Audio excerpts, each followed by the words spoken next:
So today's lesson is on 7.5, and we are going to be solving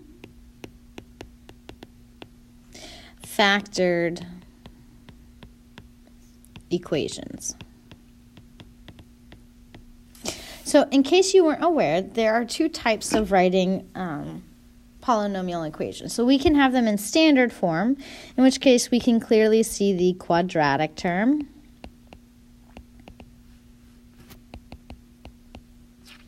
the linear term, and the constant term, which is helpful in some situations. But when we're looking to solve for where does this graph, so if I were to graph this, I want to know where does this curve cross my x-axis? Or what are my x-intercepts? Okay, so using the factored form is much better because we can use this property called the zero product property. And essentially it's saying that if I have two numbers, so if a times b is 0, meaning I have this number times this number, and I multiply them together, they equal 0, then either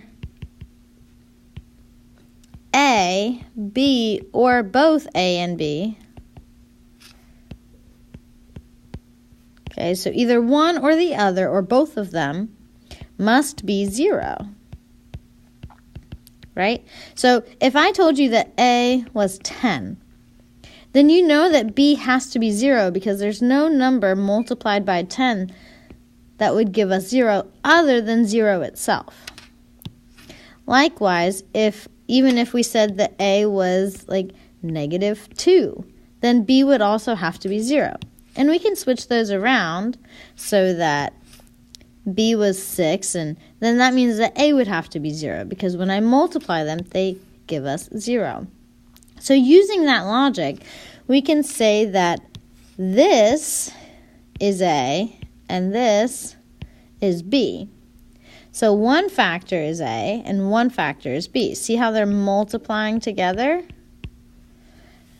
So then that means that this must equal 0. X minus 7 must equal 0, or x plus 1 must equal 0. And we're going to come up with both solutions because there are two potential factors that could both equal 0. So if I solve for 0 here, I would add 7, and that would mean that x could be 7. Okay, so that means it crosses at 1, 2, 3, 4, 5, 6, 7. Okay, that's one point where it crosses. And if I subtract 1 here, then I get that x is -1. So it also crosses at -1. Now, we're going to talk about what the rest of the graph looks like, but I know that it's going this way, and I know that it's going to cross at these 2 points.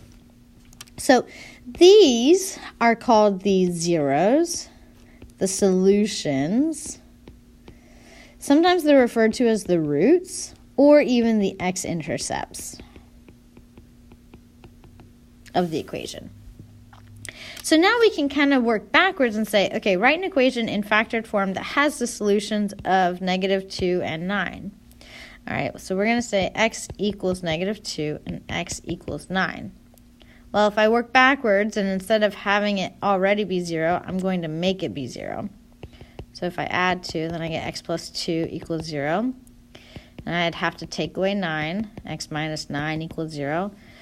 So then my equation would be x plus 2 times x minus 9 equals 0.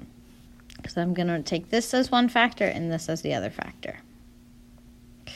All right, so let's go ahead and just practice these two. Okay, let's do number 5 first. So if this is one factor and this is the other factor, then they both equal 0. So 2a minus 3 equals 0. And 4a plus 2 equals 0. If I add 3 to both sides and then divide by 2, then that's one of my solutions. Over here, I'm going to subtract 2 to both sides and then divide by 4, which gives me -1/2. That's my other solution. And over here, these are almost the same, but not quite. So if I set each equal to 0, I subtract 1 to both sides, 2t equals -1, and then t equals -1/2, because I have to divide by 2. And then if I add 1, we get 2t equals 1, t equals +1/2. Okay. Another way to shorten that is we can say that t equals plus or minus 1/2, because it's both the positive and the negative values. Okay. One more example that we could do is, let's just go up over here. Let's say we have y plus 2 quantity squared equals 0. Okay, so if we square root both sides, we get y plus 2 equals 0. Or we could expand it and say that we have 2 of them. Either way, it's the same thing, equaling 0, and then y would be 2. So we might only have one solution here. Okay. So if we looked at this graphically, we could say, well, if we want the x-intercepts, then my y has to be 0. And then I can also say, well, where does it cross the x-axis? Okay, well, it looks to be -5 and +5. And that actually makes sense. If this equals 0, then x would have to be -5. And if this equals 0, the x would have to be +5. So those are my solutions. And over here, it looks like it crosses at -3 and +2. So if I plug in -3 here, that goes to 0. And if I plug in +2 here, that goes to 0. So both of these are my solutions for x. Okay. Now, last but not least is word problem. So the entrance of a tunnel can be modeled by this equation. Okay. So I'm just going to go ahead and picture a tunnel. Generally looks like this, and we drive along a flat road. That's where that -2/5 comes from. Again, we'll talk about that later, but instead of the graph going up, it's going the other way because it's negative. And then I'm going to say, okay, x minus 2 and x minus 15 were measured in feet. The x-axis represents the ground, so this is the ground. Find the width of the tunnel at ground level. Okay, well, the height of the tunnel at ground level is 0. Oop. So if I have this whole thing equal to 0, I can multiply both sides by -5/2, and this would go away. And this would stay 0 over here. So what would make this expression equal 0? 2. And what would make this expression equal 0?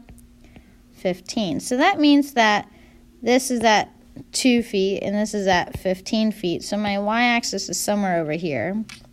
And we were asked to solve for the width of the tunnel at ground level. So the distance between 2 and 15 is 13 feet. That's it for today. Let me know what questions you have when